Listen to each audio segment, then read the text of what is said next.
All right, sitting back, or you could sit up too. Up, back, sitting comfortably, but alert. Mm, Upright if you can comfortably sit upright. You can close your eyes or just lower your gaze, stepping out of the visual world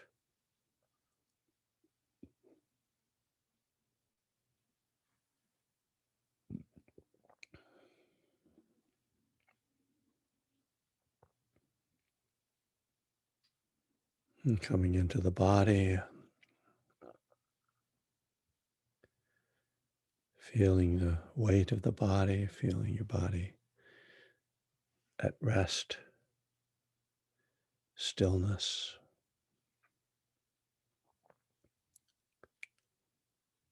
feeling the energy of the body,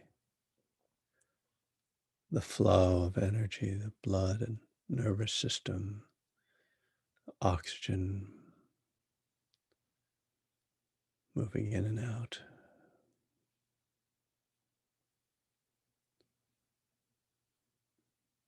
So feeling life on this elemental level, the weight of the body, the sensations,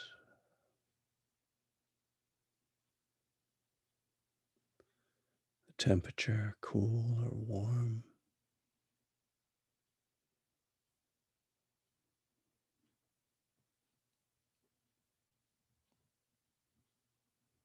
the movements that continue even in stillness, the movement of the breath, the movement of the heart.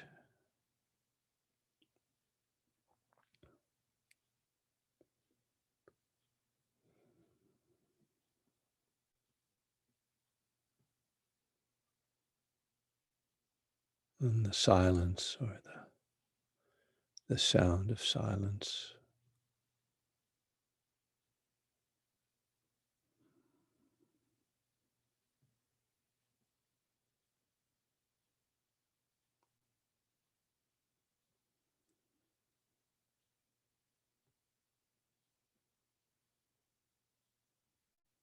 And the mental state,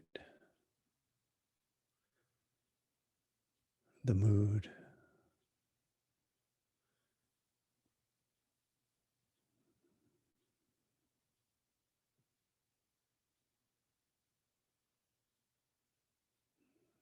we often take our mood for for granted as a kind of given and miss that all of our thoughts and perceptions are filtered through a particular attitude or mental state, whether it's positive or negative or neutral. So we might be irritable and then find that everything is annoying just because we are susceptible to that. Or we might be in a bright space and find everything pleasant. So just to see how our mental state colors our perception and our way of viewing and understanding our experience.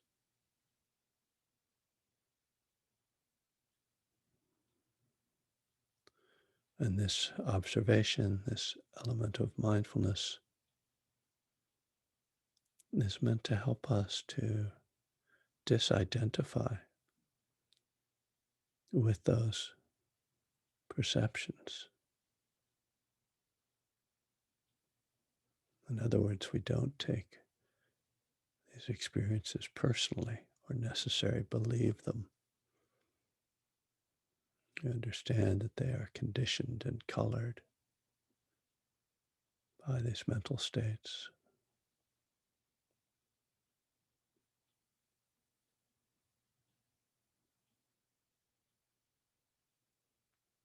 So in our practice, we seek something more essential,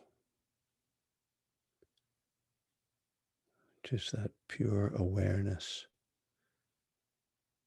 that has no mood, that really has no bias.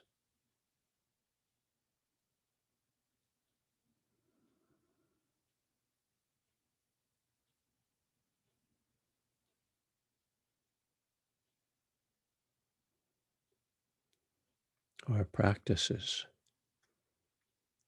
pointing us toward this and moving us toward this.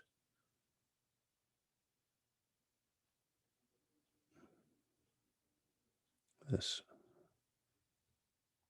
simple, unadulterated awareness.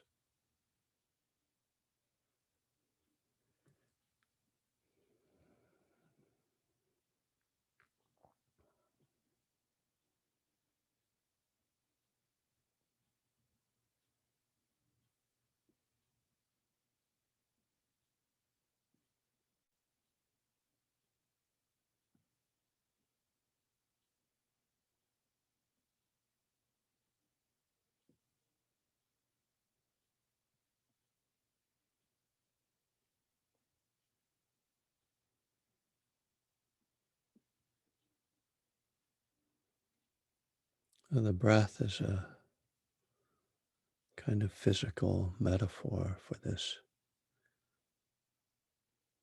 pure awareness, the simplicity and unadorned quality of the breath. Nothing personal about the breath.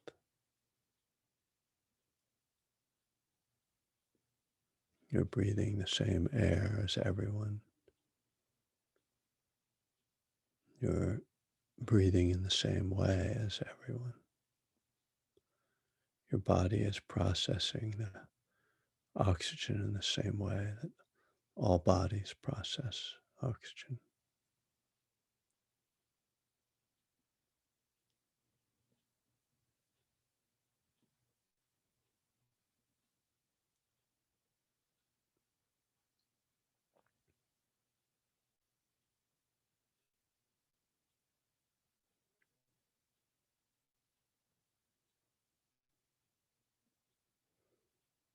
So by paying attention to the breath, we get closer to experience of this pure awareness.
Our thoughts lead us in a different direction,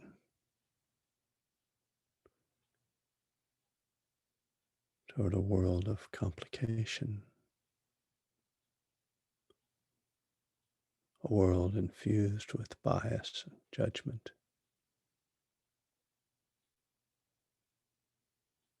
the world of fear, of grasping, of craving.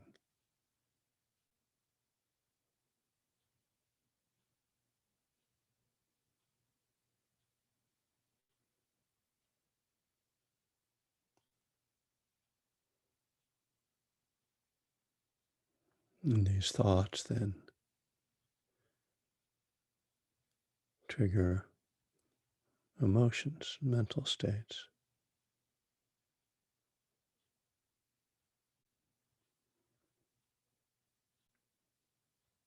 until a kind of feedback loop develops between thoughts and feelings, and we become completely absorbed and lost in this self-created world,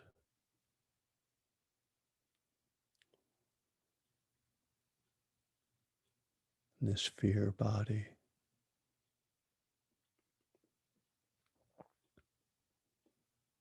in this realm of dukkha.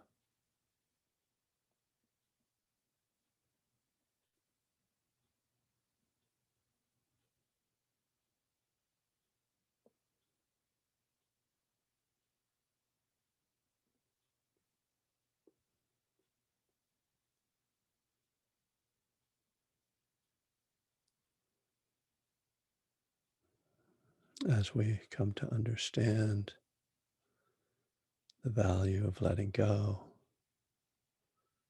the value of mindfulness,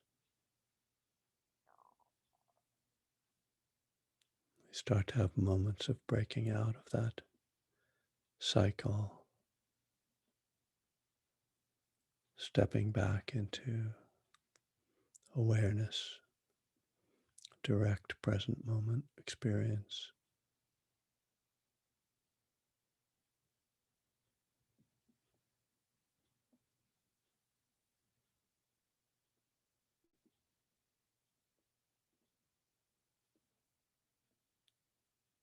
We discover that there is an alternative to this dream world of the mind that we've lived in.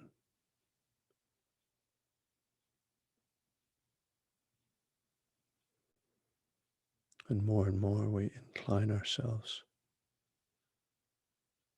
towards letting go of thoughts,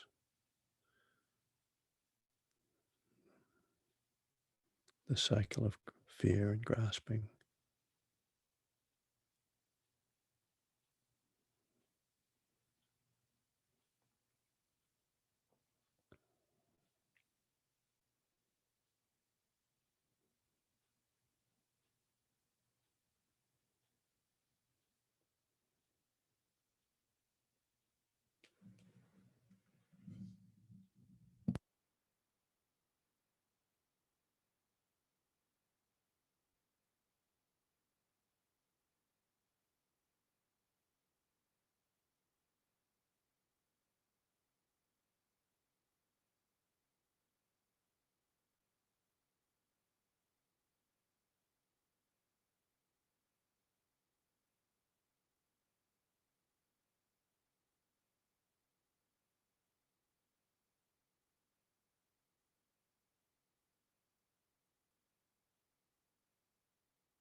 Even even letting go can become a subtly become another kind of grasping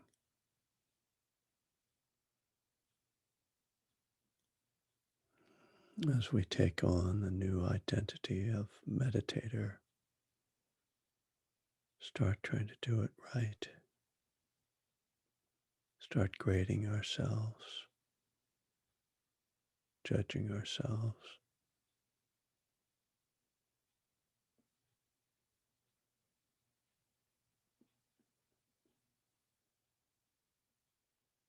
And here we discover the subtle challenges of practice.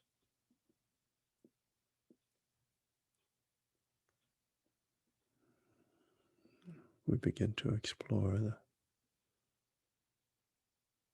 quality of effort, how effort can be letting go,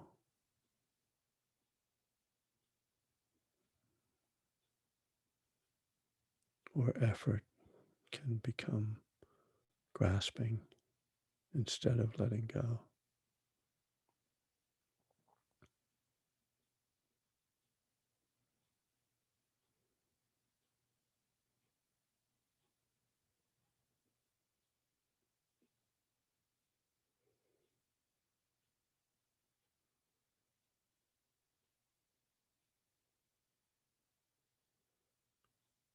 And thus the simplicity of the practice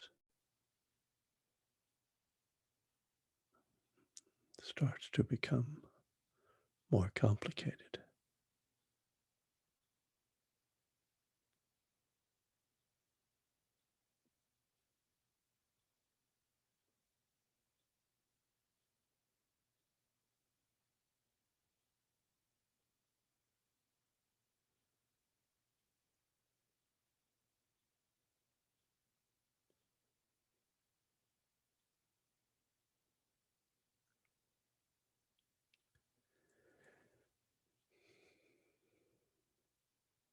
How can we know what the quality of our effort is, whether it is a skillful letting go or a grasping effort?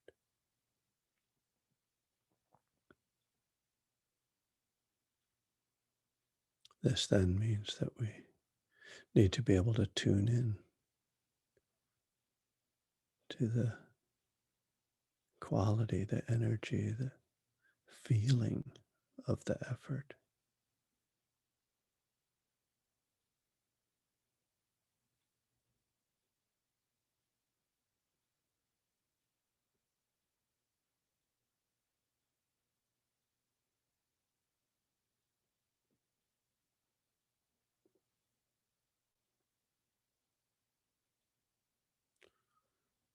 So our practice is not a static thing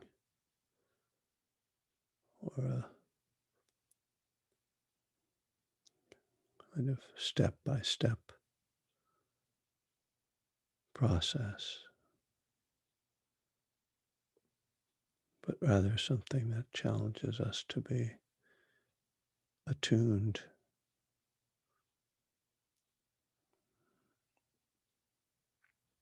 to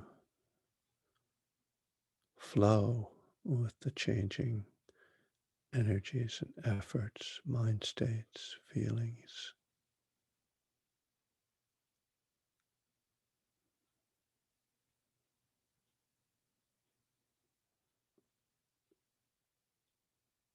And yet not letting that become a web of confusion,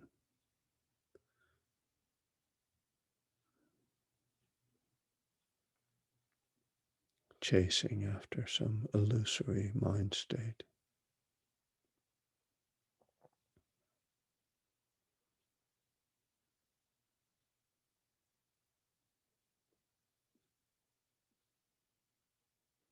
The whole process really challenging us to bring an intuitive attention and an intuitive response to whatever arises moment by moment.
Well, I'm sorry if I went on too much talking there. Kind of got myself into a little shtick.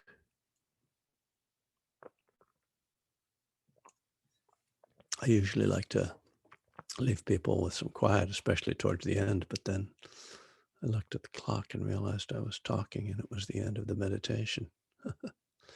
Oh well. Um,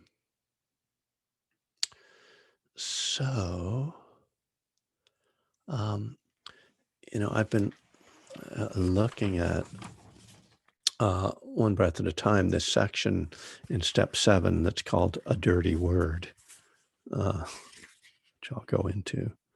And I believe it might be one of the longest sections in the book. And it is a section on renunciation. So that's kind of appropriate, um, given that ultimately we can see recovery and certainly sobriety as a kind of renunciation. Um, so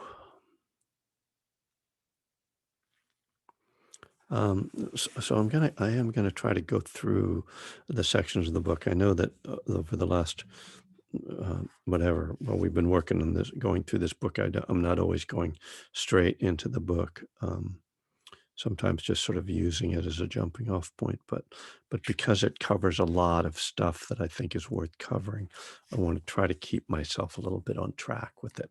So the opening uh, paragraph. So I'm on page 165 for those who are following along at home, if you care.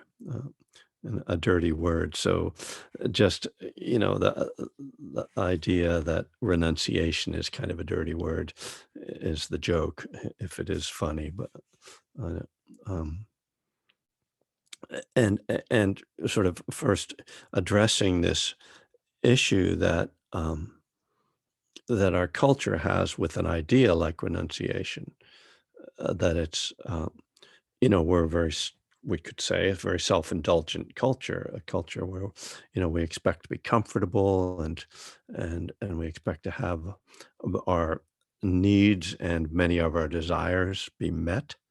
Um, and so the idea of giving stuff up is kind of against Western culture, American culture. Um, and so, there's this sentence here: our culture confuses self-deprivation and letting go. On the one hand, as we strive for material comfort, we may push away anything that would get in the way of that. At the same time, perhaps we sense something missing in our lives. So the idea that we should give something up to find what is missing is counterintuitive. It's actually a pretty interesting thought, if I do say so myself. That yeah, that when we, because I'm talking on the emotional level, right? When we feel like we're empty or there's something lacking in our lives, which is, I think a very common feeling. Uh, the idea that, oh, you should let go, it seems counterintuitive. It's like, no, I need to find something. I need to get something to fill up this emptiness in me. So I think that that's a sort of an interesting starting point because, of course, it does take us right to the heart of Buddhist teachings about uh, suffering coming out of our grasping. You know, that suffering comes not from the fact that something is missing, but the fact that we are grasping at to try to find something. So I'm not going to go too far with that this moment, but um, so let me go on to the next paragraph, which is many of us have the tendency to judge ourselves harshly or to think negatively about ourselves. Renunciation from this standpoint can become anorexic, intentional self-deprivation meant to punish ourselves for our innate unworthiness. So, um, so here we're talking not about renouncing material on the material world, but sort of thinking that there's something wrong with me, so I need to get rid of the bad things that I embody. Perversely, then, in a culture of excess and obesity, we value the thin and sleek body. This kind of renunciation is a constant struggle, a battle of self-will against the forces of greed and desire. Most of us experience this when we try to diet or impose a new exercise plan. When we finally almost inevitably falter in those efforts, binging results. All that repression of desire explodes in obsessive craving. Clearly, this is not a helpful form of renunciation. And this is what I've come to know as the abstinence violation effect. We should turn that into an acronym, the AVE, um, which the psychologists out there, and uh, you guys probably know this term. It's very, one of those clinical sounding terms that I came upon it in my work with the mindful eating researchers who were studying the you know unhealthy dysfunctional eating habits of obese people, and how they would binge after they when they tried to stop um, eating something, some particular thing that was like the bad thing. So I won't have any sugar or I won't have any, you know, white flour or whatever. And then they would, uh, they would just, instead of sort of being mindful about it and moderate, they would, stop altogether and then they would binge when they started uh, again. And of course, this is a familiar behavior for addicts and certainly alcoholics. Many of us were bingers uh, and repress and tried to control it at other times. And this is the one of the arguments for harm reduction and for applying mindfulness to addiction and trying to help people to, well, moderate, you know, and so and this is, not a uh, not a simple thing, and it's one this idea of harm reduction is something I've debated with people for years, and And, I have my attitudes and my opinions, but, a lot of this comes down to the individual experience. But let me just say that, it was very interesting working with these uh, researchers. And so what they were doing was they were trying to develop a mindfulness program for people with unhealthy eating habits and teach them to bring mindfulness to their eating rather than to bring like dieting to it. Right. And so I think that Noom, like people who have heard of Noom, which is it's advertised on some podcasts, it is drawing on this kind of research, right? It's trying to. Uh, it was not with Judson Brewer. It was with Jean Christeller.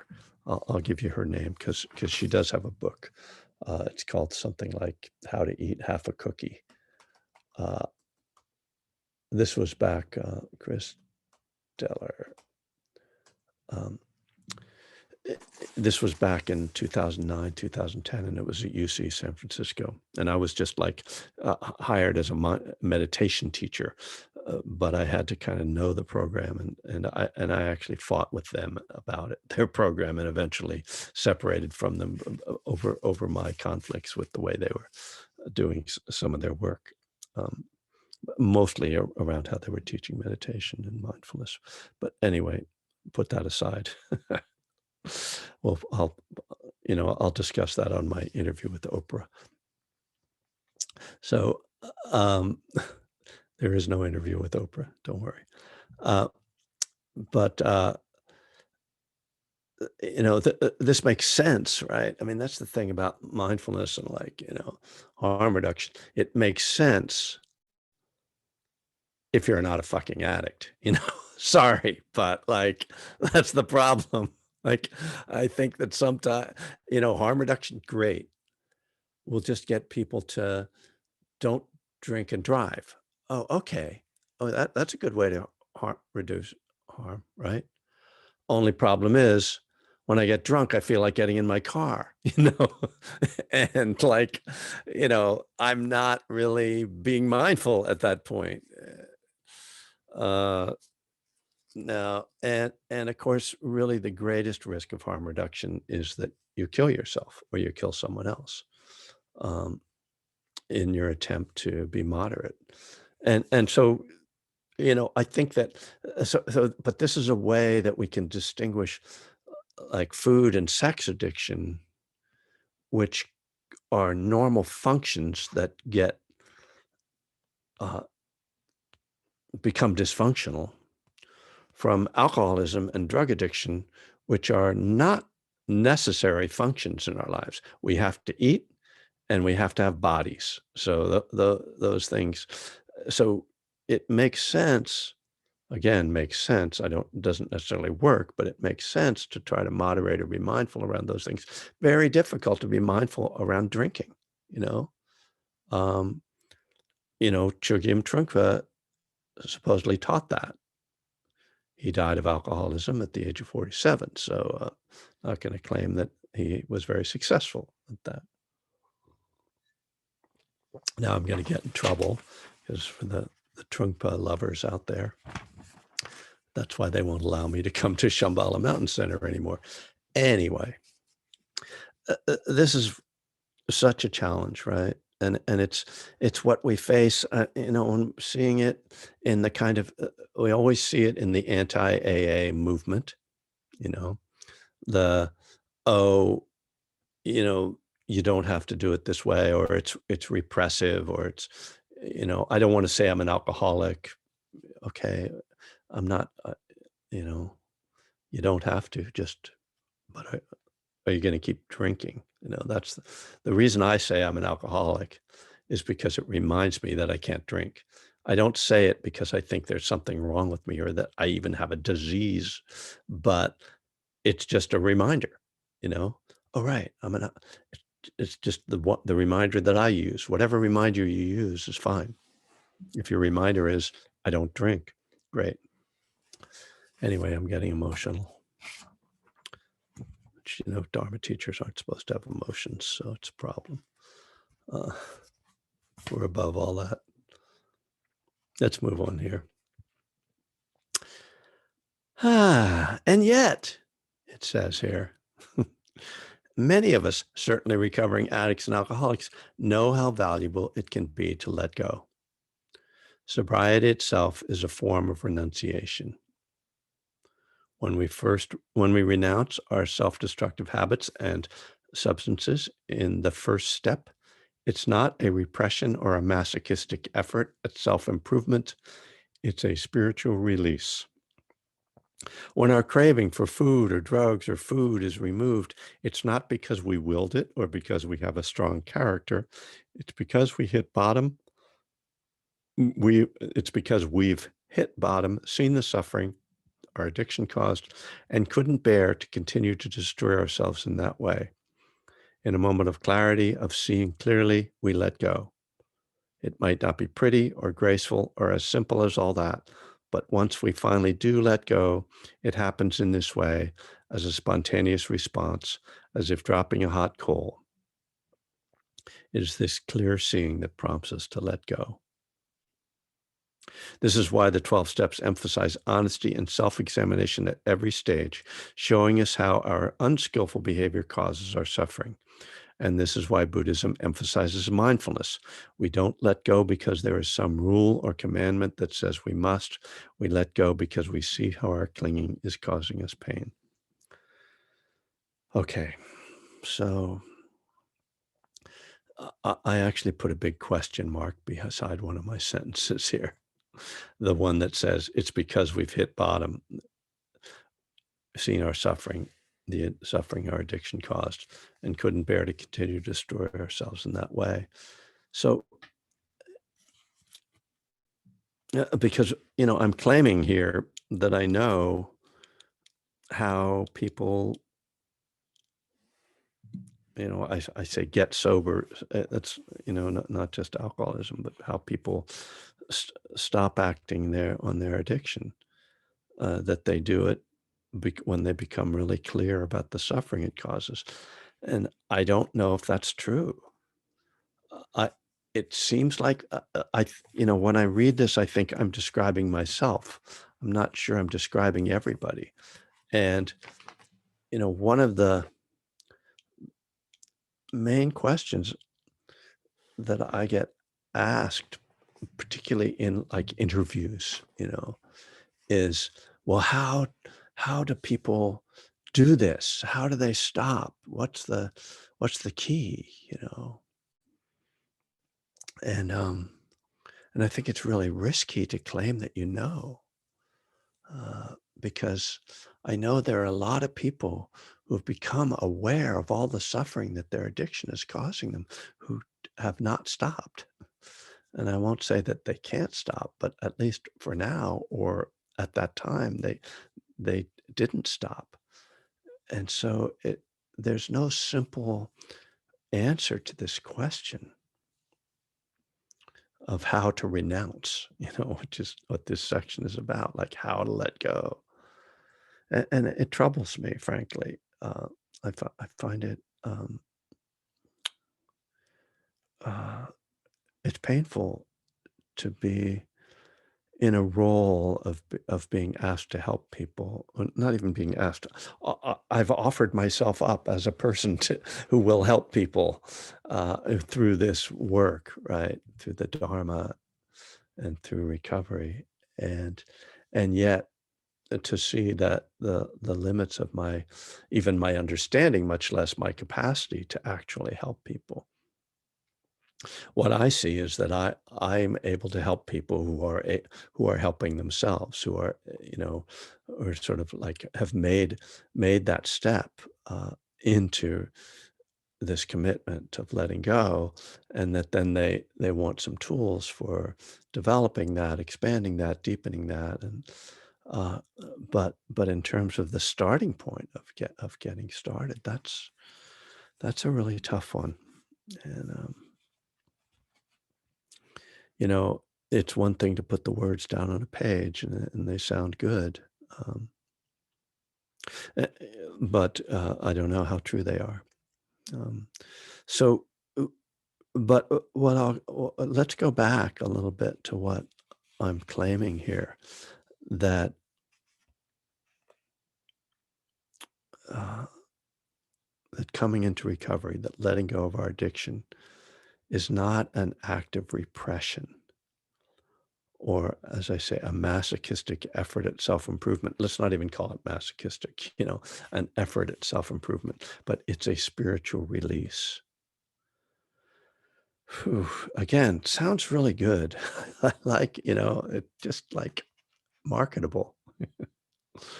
Um, and I'm guessing that many of you can feel that and can feel what I'm talking about. Like, can sense, like, yeah, that's what it feels like. So I guess I'm not challenging those words. The question is really how that spiritual release happens, and as I say, kind of a perennial question. And the claim is that through this moment of clarity of seeing, the that we get a true insight into the connection between our behavior, our addictive behavior, and our suffering. And we get something else that gives us some hope that we can go another way. And and I know that for me, when I first envisioned sobriety and when I first got sober, well, I think I was talking about this the other day. It probably was in the earlier section of the book. Um, I I I didn't have a lot of hope for happiness or joy. I just was uh, desperately seeking the end of misery, you know.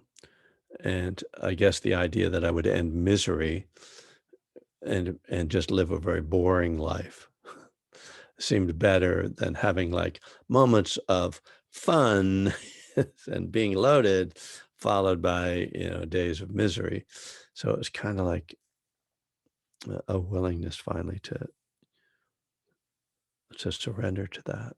But it didn't turn out to be miserable. That's the good news. Um, oh, here's that section. If any group knows about the power of renunciation, it is recovering addicts and alcoholics. Many of us imagined sobriety as a bleak, boring place where all the fun was sucked out of life and we would live in an eternal purgatory of partylessness. Instead, most of us find an entirely new life, one we couldn't have imagined. Sobriety isn't just a matter of removing drugs and alcohol from our lives. In fact, that's only a small part of it. Sobriety is finding a new way of living that involves engagement where there was withdrawal, generosity where there was self-centeredness, community where there was isolation, joy where there was bitterness, trust where there was cynicism. So that seems like a good place to stop. I'm going to probably wind up going back to that paragraph uh, next Tuesday, because this Friday I'm going to be at Spirit Rock. So usually at Spirit Rock I don't stay on the one breath at a time uh, path here. But I do think this is such a key idea, right? That it's not just a matter of removing drugs and alcohol. In fact, that's only a small part of it. Um, I find that really inspiring, and that's if there was a message that I would want to communicate to people who are on the fence or struggling, that would be the message. Like, don't worry, like that's gonna seem like nothing. The drugs and alcohol are gonna be like, ah, that's not the thing, the your the potential for another life, a life you couldn't imagine is going to be, is going to be realized, and it's going to be uh, shocking in a way, right? Certainly has been shocking for me. Uh, so yeah, thank you, Bernadette, for that. How many mornings did I wake up, look in the mirror, and have that moment of clarity, make that connection between my suffering and my behavior, only to be off the race again that afternoon. I don't know why I got sober when I did. Doggedness, you know, really, aspiration. Thank you for these nice comments. I did that. I don't look at the chat usually when I'm speaking, so um, those are nice comments. So, if anybody wants to chime in verbally or like audioly to speak up, please. Debbie, go ahead. I would love to. Thank you. Good morning. Um, I just love how light bulb moments happen at the most serendipitous times. And I just find more and more often it is through mindfulness practice. So I thank you so much this morning for these teachings. I was a binger and I'm an addict, I'm an alcoholic. So it's all or nothing for me. Yeah, So eventually the full letting go was key, but then the journey is everything else after that, which yeah, I'm living now. I don't wake up in the morning craving a drink. I don't wake up. It's like that's not there anymore. It's the emotional sobriety where I'm living in. yeah. And mindfulness practice is so supportive of that in a non-judgmental mental way, but also it continues to open the doors. And this morning, I thought, okay, so I quit the drinking. My addiction leaks through my eating. Hmm. Um, so what's the next thing for me to conquer? Moderation. No, I can't do that. I'm an addict. I can't conquer moderation. So what's underneath my action? It's not what I'm craving, the ice cream or the cookies or the whatever it is. It's the binging. Oh, so binging, I can also fully let go. Mm, All of a sudden, I just got, and this is just my personal experience today. It might resonate with other people or not, but I'm excited about it because I know how to let go fully. I yeah. don't might not know how to moderate, but I know how to let go fully. So now I Mm, found the key. I can let go. I can apply my 12 steps. I can apply my mindfulness practice to fully letting go, binging, just like I did with my alcohol and yeah. medication. So I'm just feeling this beautiful release right now. Thank you so much. The journey begins again. Yeah.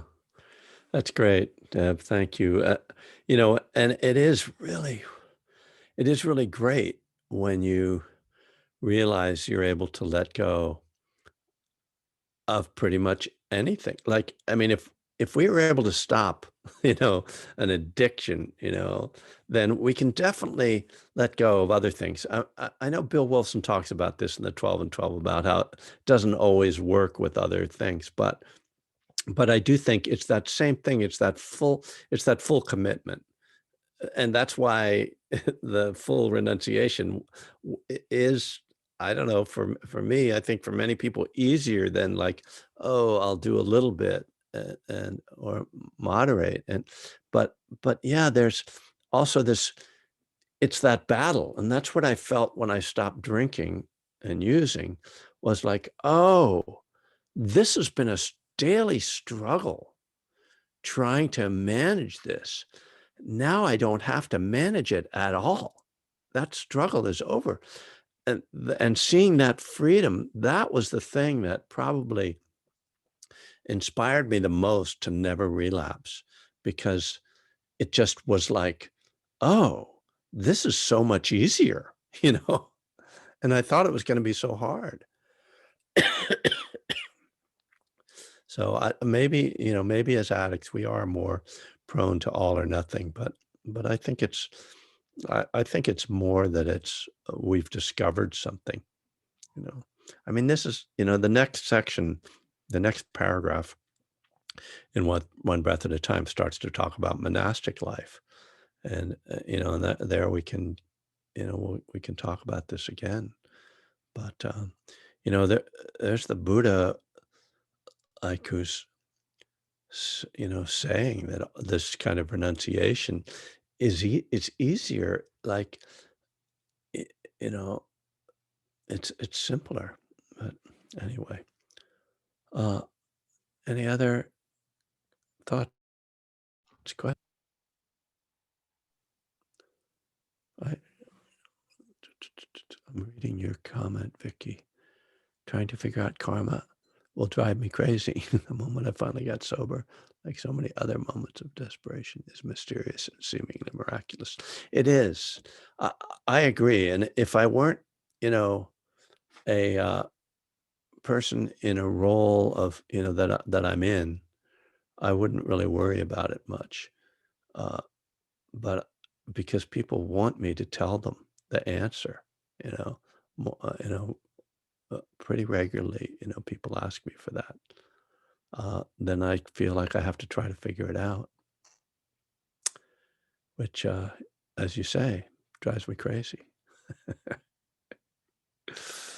Uh, yeah, just Hello. like it's easier to have a practice at a retreat as opposed to normal. That's right. Somebody said something? I did. Oh yeah, Julie. Hi. I seem to be overly vociferous today, so excuse me. I just I try to cultivate the framework that says, and I'm a food addict. In recovery for 3 years, but not what I consider abstinent or sober from unhealthy eating practices. Though I've renunciated quite a list of uh, foods and behaviors, but I try to cultivate the framework that says what I'm renouncing is not food or behaviors, eating behaviors, so much as imprisonment, obsession, the struggling, the suffering. That is what I am renouncing, Yeah, um, and not specifically a substance, yeah, but my the I'm trying to cultivate that framework that says what I'm renouncing is the shackles, the bondage, the right. suffering, this cycle of suffering. And Yeah, thank you. yeah. That's great. That's beautiful. Thank you. We'll when we go through this section, we'll get to a point where we'll talk more about the idea of letting go of ego, of self. Uh, um, so trying to think of trying to figure out what the name of the I'm going to be recording this podcast today since people are interested in the things I do. Um, well, I'll find out when he told me what it's called. It sounds like Full Metal Jacket, but it's like something. Anyway, uh, I'll let you know. The guy who's doing it is a comedian, so it should be interesting. He usually interviews comedians, so I don't know what that says about me. Uh, we'll find out.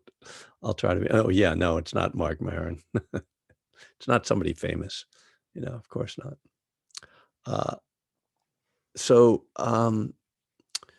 yeah, so tonight is or this Friday is Spirit Rock. And the link to that is on my website, and I think that, usually, uh, if you go back to the chat, you might oh, yeah, Angela put it in the chat, so, um, that starts at 7:15 rather than 7 o'clock, and it lasts a little longer. Um, and I often talk about, like, the step of the month that we're in, so probably gonna be, some focus on step 3 on Friday night. Which is a popular step, I understand. A lot of people are saying step 3 is good. Um, What else can I give you as a going away present?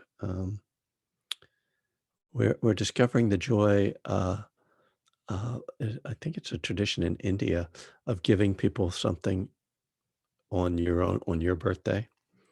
So I'm going to be giving cookies to people on my birthday, but you guys won't be with me, so I'm sorry to say. But it's a good. I think it's in India they do it because I used to work with an Indian guy who did that. Took everybody in the office out to lunch on his birthday. So so that's active generosity.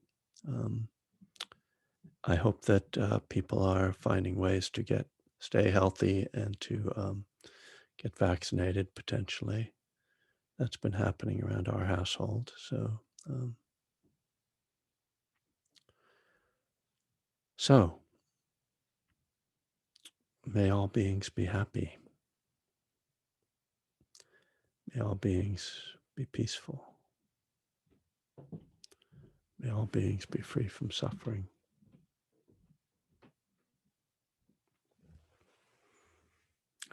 Give you one more bell for that.